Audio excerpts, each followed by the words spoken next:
किया जाए। आप मुझे बताएं, आप क्या देखते हैं? एक तरफ हम देखते हैं आलमी मईशत है, दुनिया की ताकत है, तवाज़ुन में एक हलचल पैदा हो जाती है जब ये दो बड़े आकर बैठते हैं, मिलते हैं, बात होती है। अब ऐसे में आपको क्या लगता है कि ये मुलाकात एक नई तब्दीली की जानिब इशारा है? क्योंकि आप देखें, जब ट्रंप ओवल ऑफिस में आए तो उसके बाद क्या हुआ, और अब शी जिनपिंग की जानिब से ये जो स्टेटमेंट दिया गया है, ये जो मैंने पढ़ा है, तो आपको क्या लगता है कि ये क्या हो रहा है? एक नया वर्ल्ड ऑर्डर क़याम में आ रहा है?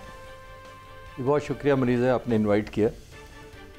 ये डेफिनेटली एक ग्राउंड रियलिटीज़ की मेरा ख्याल है करेक्ट रियलाइजेशन है, क्योंकि दुनिया जानती है कि चाइना एक इकनॉमिक पावर बन चुका है, अमेरिका मिलिट्री और अदरवाइज़ इकनॉमिक पावर है, इसमें कोई शक नहीं है। लेकिन अगर ये साबित करने में ये दोनों मुल्क लग जाएं कि बड़ा कौन है और दूसरा छोटा है, तो शायद दुनिया बेहतर नहीं चल सकेगी। ये दुनिया के लिए, अमन के लिए भी अच्छा है, दुनिया के ट्रेड के लिए भी अच्छा है। आप अमेरिका जाकर देखें, कनाडा जाकर देखें, उधर हर चीज़ को उठा कर देखेंगे, मग से लेके, टीवी से लेके, टेबल से लेके, नीचे मेड इन चाइना लिखा होता है। चाइना की इतनी ज़्यादा इन्वॉल्वमेंट है उनकी। आपने नोट किया, अमेरिकन प्रेसिडेंट ने शुरू में थ्रेट करने की कोशिश की कि चाइना को टैरिफ की थ्रेट की, जैसे इंडिया को की, रशिया को की, लेकिन चाइना ने बेंड डाउन नहीं किया। और बेंड डाउन इसलिए नहीं किया कि चाइना को अपने स्टेक्स या अमेरिका के स्टेक्स जो चाइना के साथ हैं उसकी क्लैरिटी बड़ी शुरू से थी। इसी वजह से उन्होंने कॉम्प्रोमाइज़ नहीं किया कि उनका अमेरिका पर बिज़नेस ज़रूर डिपेंडेंट है, कि इस हद तक कि उसकी डिपेंडेंसी अमेरिका पर नहीं है जितनी अमेरिका की चाइना पर डिपेंडेंसी है।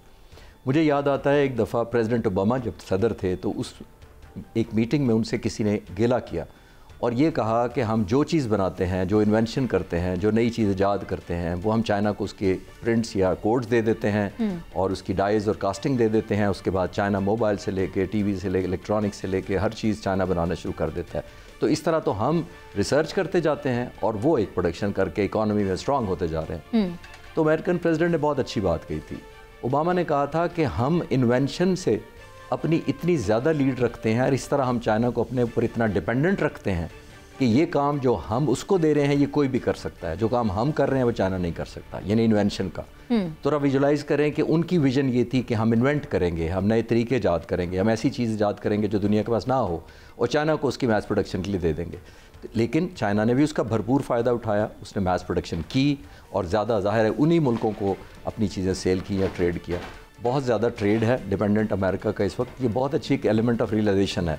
और आपने प्रेसिडेंट ट्रंप का मूड अभी देख ही लिया है, वो पहले थ्रेट करते हैं और ना थ्रेट जब काम करे तो फिर वो कॉम्प्रोमाइज़ की तरफ चले जाते हैं और उसको वैल्यू करनी शुरू कर देते हैं।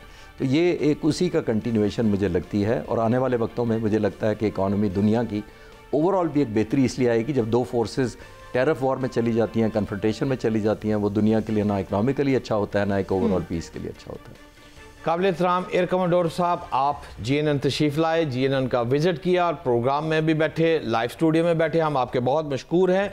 जानना आपसे ये चाहते हैं कि चीनी खारजा पॉलिसी के माहिर जो हैं विक्टर गाओ, उनके मुताबिक जो J-10C तैयारों की बात की है, उनकी कारकर्दगी की बात की है, यूरोप और रशिया सबने पीछे छोड़ दिया है। मैं आपसे ये जानना चाहता हूँ कि पाकिस्तान को जदीद तरीन मिसाइल जो रहा है, अब अमेरिका जो है वो भी दे रहा है, और क्या पाकिस्तान को F-16 के जो नए ब्लॉक है 70 और 72 वो मिलने का इम्कान है? पाकिस्तान इसकी ख्वाहिश रखता है, और अगर रखता है तो क्या इन नए ब्लॉक 70 और 72 जो है F-16 वाले, आपके पास तो J-10C है ऑलरेडी, आप इसका कंपैरिजन कैसे करेंगे और पाकिस्तान क्या ख्वाहिशमंद है?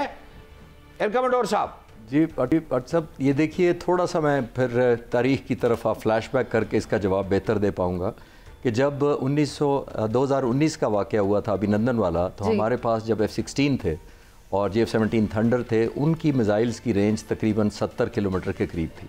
और 70 किलोमीटर का मतलब ये है कि हमारी रेंज इंडिया के पास जो उस वक्त मिराज 2000 और बाकी जहाज़ थे Su-30 उनसे बेहतर थी। लेकिन इंडिया ने 2019 के बाद फ़ौरन बाद ऑर्डर किया, और जो ऑर्डर किया हुआ था उनको मिलना शुरू हो गया 20 और 21 में, और वो उन्होंने राफेल जहाज़ का किया। उस जहाज़ के मिसाइल की रेंज तकरीबन 150 किलोमीटर है। 150 किलोमीटर जब उनकी रेंज हो गई तो हम एक जिसको कहते हैं डेफिसिट में चले गए, ऑलमोस्ट हाफ द डिस्टेंस, जिसका मतलब अगर हमारे मिसाइल की रेंज 70 है तो उनकी 150 से ज़्यादा है। तो हमारा एक डिसएडवांटेजेस हो गया। खुदा न खास्ता अगर उन दिनों में जंग होती तो इंडिया को बहुत बड़ा एडवांटेज होता। इसी वजह से मौजूदा air chief marshal Zaheer Ahmed Babar Sidhu जो पाक फ़िज़ाए के अब सरबराह हैं, इन्होंने 2021 मार्च में कमान संभालते ही सबसे पहले ये गैप फिल करने का सोचा, इंटेलिजेंस के ज़रिए। एग्जैक्टली। और इसी जहाज़ को जो J-10C की बात करें, इसको इंडक्ट करने की सबसे बड़ी इंस्पिरेशन पाक फ़िज़ाइया की ये थी कि इस जहाज़ में जो मिज़ाइल लगता है PL-15, उसकी रेंज जो है तकरीबन PL-15 की 50 किलोमीटर के से ज़्यादा है जो राफेल पर मेटियोर लगता है। तो हमें एडवांटेज हो गई, जिसको हमें कन्वर्ट किया इनटू वैल्यू मई 2025 में आपने देखा। सर साथ ही साथ जहां आप राफेल की बात कर रहे हैं तो वो तो ये समझते थे कि हमें इसका कुछ पता नहीं, और हम तो ऑलरेडी इस पर ट्रेनिंग कर चुके हुए थे। जो उनकी महारत थी वो तो हमारे पास थी, हालांकि हमारे पास राफेल भी नहीं है। जी, राफेल तो उन्होंने 2020-21 से लेने शुरू कर दिए थे और हमें तो 2022 में मिले हैं। ऑलमोस्ट हमें कोई 3.5 साल से राफेल हम J-10 उड़ा रहे हैं और वो तकरीबन 5.5 साल से जहाज़ उड़ा रहे हैं। जो बट साहब पूछ रहे थे कि F-16 का अपग्रेडेशन का हमारे पास अल्हम्दुलिल्लाह तकरीबन 75 के करीब F-16 हैं और वो मिक्स हैं। कुछ बहुत ओरिजिनल वाले हैं जो 83 में हमने लिए थे, वो अपग्रेड हुए और उसके बाद की वर्जन भी हमारे पास है। लेकिन इसमें कोई शक नहीं है कि F-16 पर इस वक्त जो मिज़ाइल लगते हैं वो तकरीबन 70 किलोमीटर उनकी रेंज है, जो अभी भी राफेल से हाफ के करीब है। इस जंग में भी F-16 शामिल थे, लेकिन रेंज कम होने की वजह से वो उनको अपॉर्चुनिटीज़ नहीं मिली जो J-10C को मिली। एक बार ये मैं कंफर्म कर सकता हूँ क्योंकि मैं अभी रिसेंटली पाक फ़िज़ाइया के हेडक्वार्टर से होकर आया हूँ और मैं काफ़ी डिस्कशन मेरी हुई फ्यूचर प्लान्स के बारे में। मैं जानना चाहता था as a student of strategy, और उनकी मेहरबानी कि उन्होंने मेरे पर ट्रस्ट किया। ये मैं इतना शेयर कर सकता हूँ कि हम इंगेज हैं अमेरिका के साथ भी और चाइना के साथ भी। अभी हम इंगेज किस वजह से हैं? वो इसलिए कि हम फ्यूचरिस्टिक वॉर लड़ना चाहते हैं, फ्यूचरिस्टिक अपनी कैपेबिलिटी बिल्ड करना चाहते हैं, जैसे J-10C की हमने की थी। इस वक्त हम दोनों मुल्कों से जो बेस्ट ऑफ बेस्ट हमारा वैक्यूम होगा, गैप होगा टेक्नोलॉजी का, हम वो लेंगे, जिसमें डेफिनेटली हमारी ख्वाहिश है कि AMRAAM जो लॉन्ग रेंज है मिज़ाइल वो हमें मिले, क्योंकि F-16 की ज़ाहिर है कैपेबिलिटी बहुत है। ये लेजेंड एयरक्राफ्ट है, हमारे 43 सालों से ऑलमोस्ट इसने सर्विस दिया हमें, तो ये बहुत ज़बरदस्त जहाज़ है। हमारे पायलट्स बहुत सीजनड है इस पर, इसमें कोई शक नहीं है। और अगर इस पर मिज़ाइल और अच्छे लग जाएँ जो लेटेस्ट टेक्नोलॉजी के हैं, तकरीबन 125 के करीब किलोमीटर रेंज है उनकी, अगर वो लग जाएँ तो ये और ज़्यादा लीथल हो जाए। बट साहब भी बड़ी कीन ऑब्जर्वेशन के साथ आजकल जो मिसाइल टेक्नोलॉजी है और ये जो आर्टिलरी है, मिलिट्री माइट है, इसको स्टडी करते हैं और हमारे साथ जब इन्फॉर्मेशन शेयर करते हैं तो हम भी दंग रह जाते हैं। ऐसे में आपको क्या लगता है ये जो मुआहिदा भारत और अमेरिका के दरमियान हुआ है, दिफाई मुआहिदा, तो क्या ये कोई खौफ था कि चाइना पाकिस्तान के साथ है तो इसलिए अमेरिका ने भारत का साथ देने का सोचा है? आपको क्या लगता है? मरीज़े थ्रू आउट जब हम सेलिब्रेट कर रहे थे अपनी विक्ट्री को और फिर बाद में जो अमेरिका ने हमें सपोर्ट किया और हमें लगता था कि अमेरिका हमारी तरफ टिल्ट हो गया, और ख़ास तौर पर प्रेसिडेंट अमेरिका की जो आशीर्वाद रही और वो जिस तरह नाराज़ नज़र आते थे इंडियन प्राइम मिनिस्टर के साथ, मेरे लिए वो हैरान कुन था। मैं खुश ज़रूर था लेकिन हैरान कुन था। विद अ कॉन्शियस मूव मैं उसको देख रहा था, क्योंकि दुनिया में जो मैंने पढ़ा और पढ़ाया है, देखिए कोई भी दो मुल्क जब आपस में कन्वर्ज करते हैं तो वो अपनी नेशनल इंटरेस्ट की वजह से कन्वर्ट हैं। कोई मुल्क दो, चाहे वो ब्रदर इस्लामी मुल्क भी हों, जब तक उनके नेशनल इंटरेस्ट कन्वर्ज ना करें वो एक दूसरे की तरफ नहीं आते। अमेरिका की हमारी तरफ नेशनल इंटरेस्ट अब है, हम ज़्यादा रेलिवेंट है, उन्होंने इंगेज किया। लेकिन आपने ये नोट किया होगा कि एक चेक एंड बैलेंस उन्होंने रखना है। पाकिस्तान के जो क्लोज कोलैबोरेशन चाइना के साथ है, इंडिया को वो प्रेशराइज़ करने के लिए ज़रूर कहते रहे हैं कि 7 ब्यूटीफुल ब्रांड न्यू एयरक्राफ्ट ताकि प्रेशर बिल्ड हो, लेकिन आपने देखा उसके साथ उन्होंने डिफेंस एग्रीमेंट कर लिया। डिफेंस एग्रीमेंट का मतलब ये नहीं है कि ये हमारे खिलाफ है। ये उसी तरह है जैसे सऊदी अरब में तकरीबन 28 लाख इंडियन काम कर रहे हैं, तो जिस दिन इंडिया ने, अब कोई इंडिया के लोग निकाल तो नहीं दिए जब हमारे साथ दिफाई मुआहदा हुआ हिंदुस्तान का, तो इसका मतलब ये होता है कि आपके साथ दोस्ती किसी की नफ़रत की बेस पर नहीं है। तो हम ये समझ लेते हैं, शायद हमारी ये गलतफहमी कुछ लोगों की हो सकती है कि जब हम समझते हैं कि ट्रंप हमारे साथ बड़ी शफकत का इजहार कर रहे हैं, हमें बड़ा पसंद कर रहे हैं, तो इसका मतलब है इंडिया को ना पसंद कर रहे हैं। ये क्लैरिटी होनी चाहिए, वो इंडिया को ना पसंद नहीं कर रहे होते, वो सिर्फ हमें पसंद कर रहे होते हैं। जिस दिन उनका दिल करेगा वो इंडिया को भी पसंद करना शुरू कर देंगे, और एक ये डिफेंस एग्रीमेंट उसी की निशानी है।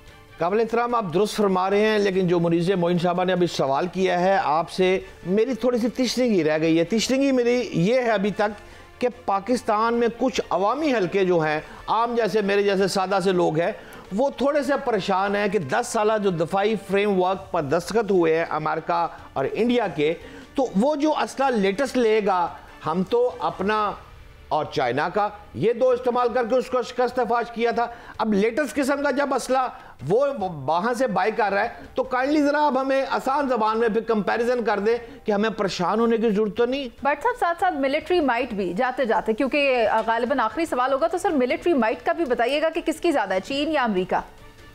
पहले भट्ट साहब की बात में जवाब देता हूँ। देखिए, मनमोहन सिंह के ज़माने में 2005 में पहला एग्रीमेंट हुआ था अमेरिका का, और वो था 10 साल के लिए, वो एक्सपायर हुआ 2015 में। अब 5 और 15 और 25, ये तीसरा 25 में हुआ है। यानी इंडिया ने ये तीसरी दफ़ा एक किस्म की अपने मुआहदे को एक्सटेंशन दी है। ये बिल्कुल इसको ऐसा ना लिया जाए कि ये बिल्कुल ब्रांड न्यू मुआहदा हो गया है और सारे state of the art America के जहाज़ हैं जो इनके डोर स्टेप पर ले आएंगे, वो एक शॉपिंग लिस्ट दे देंगे इनको, ऐसा नहीं है। अमेरिका से वो पहले भी चिनूक हेलीकॉप्टर, C-130, इलेक्ट्रॉनिक्स और दूसरा वॉरफेयर का सामान अमेरिका से लेता रहा है। एक बात तो इसमें हमें फ़िक्र करने की ज़रूरत नहीं है। जो भट्ट साहब पूछ रहे थे स्पेसिफिकली कि ऐसा नहीं है कि शॉपिंग लिस्ट हो जाएगी, उनकी सिक्योरिटी क्लियरेंस होनी है, किस जहाज़ को कितनी तादाद में सूबे में इस एरिया में दिया जा सकता है कि नहीं दिया जा सकता, बड़ा इंपॉर्टेंट है। तो मेरा ख्याल है हमें फ़िक्र करने की ज़रूरत नहीं है। इंडियन एयरफोर्स जिस स्टेज पर आज है वो बहुत साल लेगी वो अपने आप को कैपेसिटी बिल्ड करने के लिए, जो हम अल्हम्दुलिल्लाह पिछले 4-5 साल में अचीव कर चुके हैं। मुनीज़ा, जो आपका सवाल है कि चाइना मिलिटरीली ज़्यादा स्ट्रॉन्ग है या अमेरिका है, देखिए चाइना मिलिटरीली स्ट्रॉन्ग तो अमेरिका ही है, इसमें कोई शक नहीं, क्योंकि उसका फुटेज है। आप हैरान होंगी कि अमेरिका के पूरी दुनिया में, हैरान कुन तरीके से शायद आप जाने इसको, कि 700 एयर बेसेस ग्लोबली हैं पूरी दुनिया में। हर मुल्क में उन्होंने अपना एयर बेस बनाया हुआ है, गुआम से लेके कहाँ तक, ऑस्ट्रेलिया की सरहदों तक, हर जगह वो पहुँचे हुए हैं। उनकी विजिबिलिटी ज़्यादा है, उनकी रीच ज़्यादा है, उनके एयरक्राफ्ट कैरियर ज़्यादा है, क्योंकि वो ग्लोबल डोमिनेंस को जहन में रखकर बनाते हैं। सही। चाइना का डिज़ाइन मैंने कभी ऐसा देखा नहीं है कि वो ग्लोबल हेजमनी या पावर, शो ऑफ पावर दिखाना चाहते हैं ग्लोबली। तो मिलिटरीली तो अमेरिका स्ट्रॉन्ग है, लेकिन जो टेक्नोलॉजी और दूसरी चीज़ें जो हार्डवेयर है वो चाइना का भी बहुत एडवांस है। ठीक है, बहुत शुक्रिया आपका खालिद चिश्ती साहब। बात है कि बात तिजारत की जाए तो बेहतर है, वरना जंग में मसाइल का हल तो नहीं है। और जहाँ तक अमेरिका और भारत के दिफाई मुआहदे की बात हो रही है, तो तमाम नाजरीन को ये भी बता दें, ये कोई नई बात नहीं है, कोई फिक्रमंदी की बात भी नहीं है, क्योंकि ये 3rd टाइम एक्सटेंशन है। और ये मुआहदा हो जाने का मतलब ये भी नहीं है कि भारत को कोई सरखाब के पर लग गए हैं या वो महफूज हो गया है। वो अभी भी अगर कोई जसारत करता है या कोई ख्वाहिश रखता है पाकिस्तान मुखालिफ चलने की, तो उसका उसी तरह से जवाब दिया जाएगा जैसे मई में दिया गया है, या फिर 2016 या 19 या उससे पहले कभी दिया गया था।